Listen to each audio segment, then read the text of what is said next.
here today, and we're just going to prepare this bed. I want to just tell you a little bit about what our philosophy is in this one.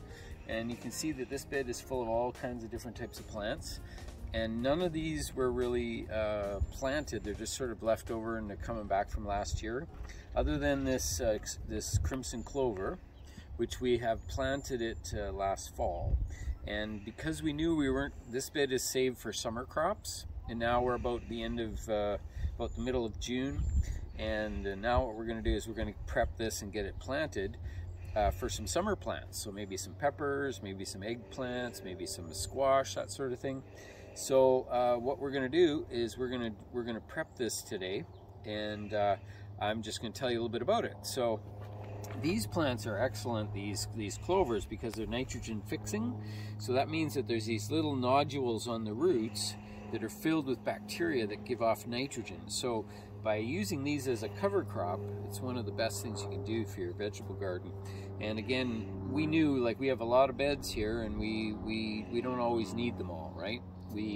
At least not all at once. So all of our spring stuff is now in full harvest. We're harvesting all our lettuces and cold crops and peas and that sort of thing, but now we're switching over.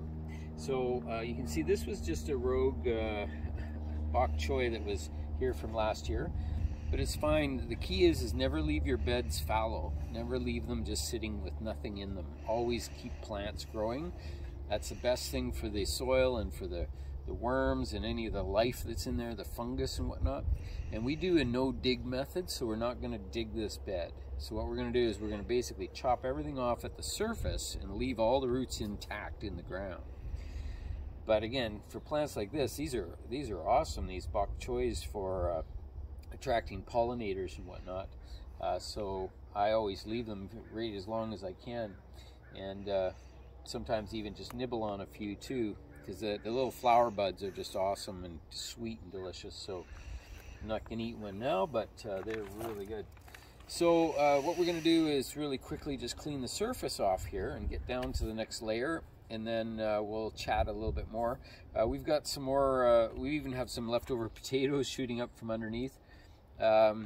We've got lots of potatoes that we have planned, so we don't really need these ones, but we'll just see how it goes. We have a really bad weed in this bed that we've been trying to pull out. This is a little euphorbia. I'll put the name in on the list, but this is just a brutal little weed. It's just so prolific. It comes from seed every year, and it's just, I've weeded this out.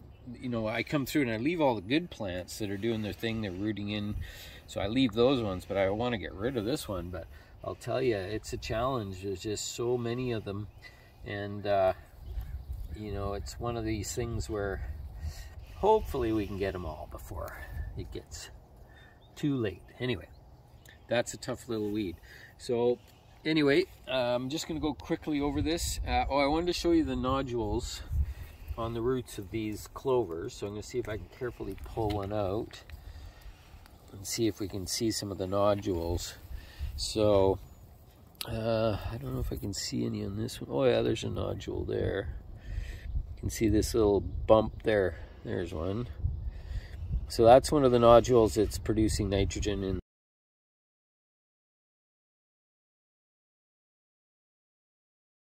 the earth. But there's many, many more in there. You just can't see them all. And here's another one here. It's kind of a fan-shaped nodule. So that's why I want to leave these roots in the ground as well. These guys, we can just chop them off and we're good to go. So okay, I'm just going to do this really quick and show you what to do.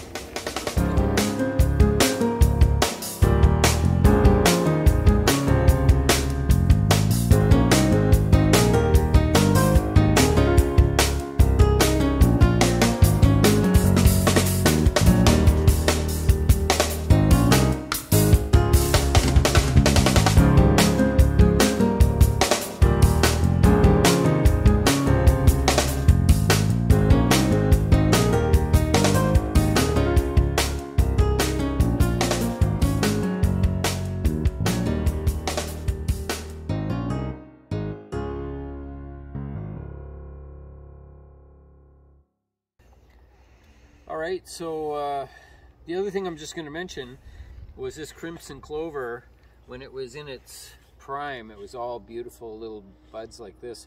We were using it as a cut flower, so we would take stems like this and put them in vases in the house, and they would last and last and last. They had a really good vase life. You know, they lasted, I think, close to probably almost 2 weeks. So it was really great and very interesting, and just a lovely little cut flower.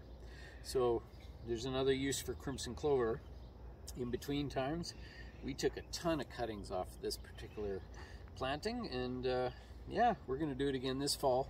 Last year I did it at the beginning of October, but this year we're going to do it at the beginning of September. So we want to do it a month earlier to get a little bit better establishment before winter kicks in.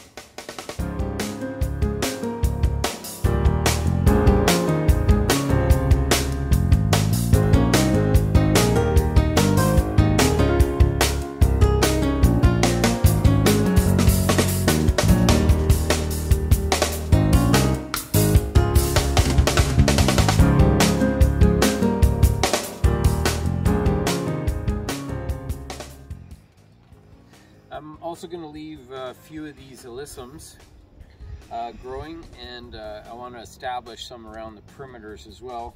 They're probably the best plant for pollinators as well as beneficial insects. So I always have lots of alyssum growing. They actually just grow on the ground all around throughout the garden, and that's fine. Lots of tiny white flowers, that's the key, so it works really good.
So we're going to continue on here, and what we have is we've got some compost now, because again, no dig method. We're just basically removing the surface material, so cutting off, even leaving the roots in place.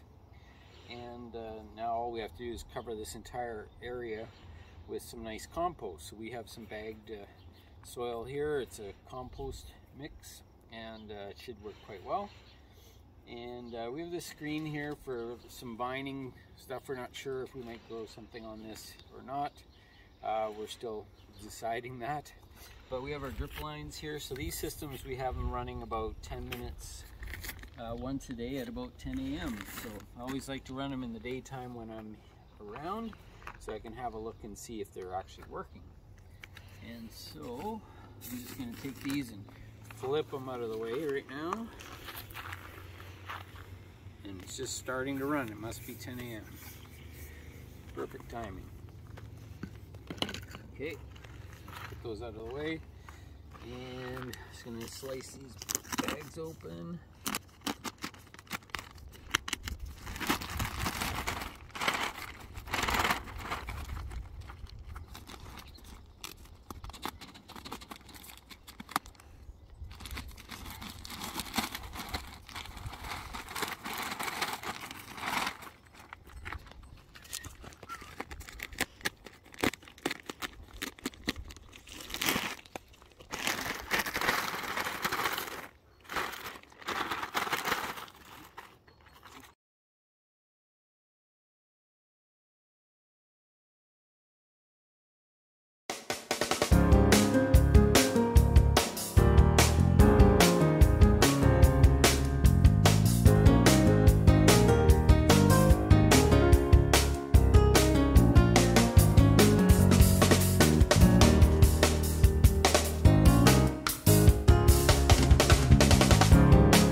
functioning.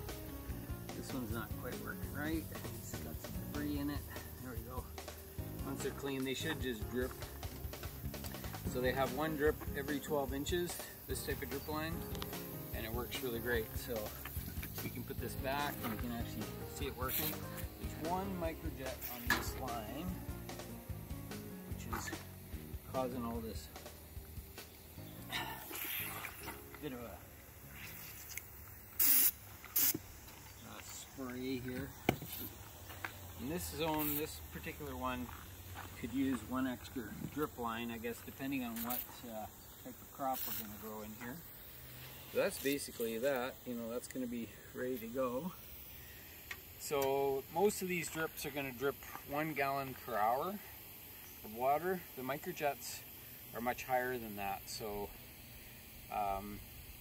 anyway, when you have certain types of crops, sometimes you need a little bit of a spray to help cover the plants, make sure they're getting water, especially when they're newly planted. So I don't mind having one of those in here. So that's going to be the basics for this particular bed. Now we're ready to put the plants in. Again, this is a nice compost. It's quite rich. We put about 2 to 3 inches over the whole bed, and we're good to go. And that'll help to suppress some of those weeds that we're having at the same time, because it acts as a surface mulch. So watch for one of my mulch videos coming up very soon, and we'll talk more about mulching. So that's it for today. Thanks for tuning in to Grower Coach Time.